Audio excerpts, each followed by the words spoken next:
sebenarnya istilah banteng dan celeng ini kan bukan istilah baru bagi PDI Perjuangan. Sejak lama ini sudah dipakai. Nah, kalau menurut saya kenapa ada istilah banteng dan celeng ini berangkat dari pidatonya Bung Karno pada tanggal 23 Januari 1945. Di situ Bung Karno mengatakan seperti ini. Syarat terbentuknya partai pelopor itu adalah disiplin kader partai.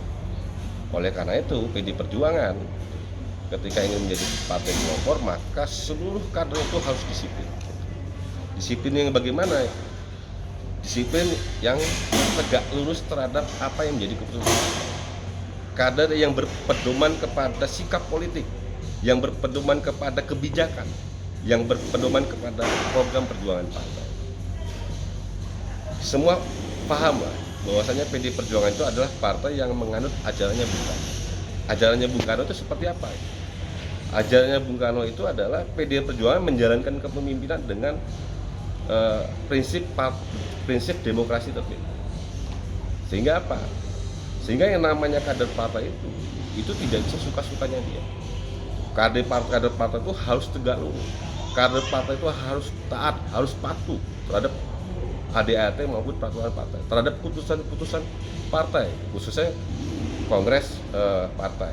Di mana salah satunya kongres partai itu adalah mengamanatkan itu untuk urusan calon presiden maupun wakil presiden itu sepenuhnya kewenangan Ibu Ketua Umum. Nah, kemudian terkait dengan kenapa banteng.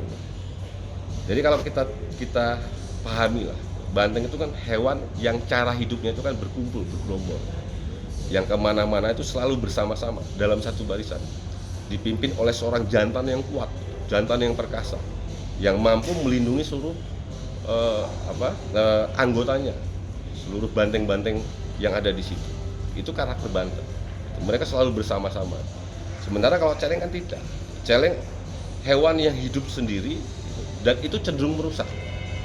Jadi istilah banteng itu adalah kader yang sebenarnya kader PDI Perjuangan, yang namanya celeng itu yang katanya kader PDI Perjuangan tetapi tidak sesuai dengan karakter sesungguhnya seharusnya kader PDI Perjuangan.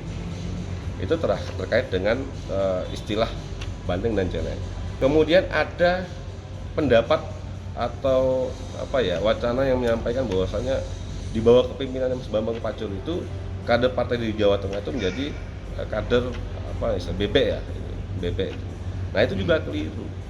Itu orang yang tidak paham dengan situasi, dengan kondisi, dengan fakta PDI Perjuangan Jawa Tengah hari ini. Justru di bawah kepemimpinannya Bambang Pacul itu banyak lahir kader-kader partai yang ideologis, yang militan, yang berjiwa kepemimpinan dan handal dalam mengelola organisasi, baik itu organisasi kepartaian, baik itu di legislatif maupun di eksekutif. Itu faktanya. Dan kalau kita bisa lihat juga di masa kepemimpinan Mas Bambang Pacul, semua momen-momen elektoral itu kita naik dengan angka yang sangat signifikan. Misalnya kemarin DPR provinsi dari awalnya 27 itu menjadi 42 orang. Kemudian DPR dari 14 menjadi 26 orang. Pilkada terakhir kemarin, dari 21 pilkada kita bisa menang 17 kepala daerah. Kenapa? Karena pada waktu di bawah kepemimpinan Mas Pacul itu partai solid. Banteng-banteng partai itu benar-benar menjalankan kewajibannya sebagai kader partai. Itu saya rasa yang bisa saya sampaikan, menyikapi banyak isu cerita tentang banteng versus celeng. Saya rasa itu wacana yang sekarang berkembang. Apakah itu mengancam soliditas PDI Perjuangan di Jawa Tengah? Saya rasa tidak lah. Karena apa? Karena dari dulu sampai sekarang yang namanya kader partai itu, yang namanya banteng sejati itu mereka paham posisinya itu seperti apa. Mereka paham betul kewajiban mereka itu seperti apa, hak mereka seperti apa. Sehingga itu tidak akan berpengaruh lah. Justru ini akan membuat para banteng-banteng sejati itu, kader PDI Perjuangan yang memang benar-benar kader itu akan menjadi semakin solid. akan semakin merapatkan barisan.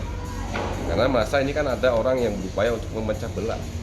Karena ada orang yang berusaha untuk bisa merusak barisan dari banteng-banteng di Jawa Tengah. Saya rasa seperti itu, Pak.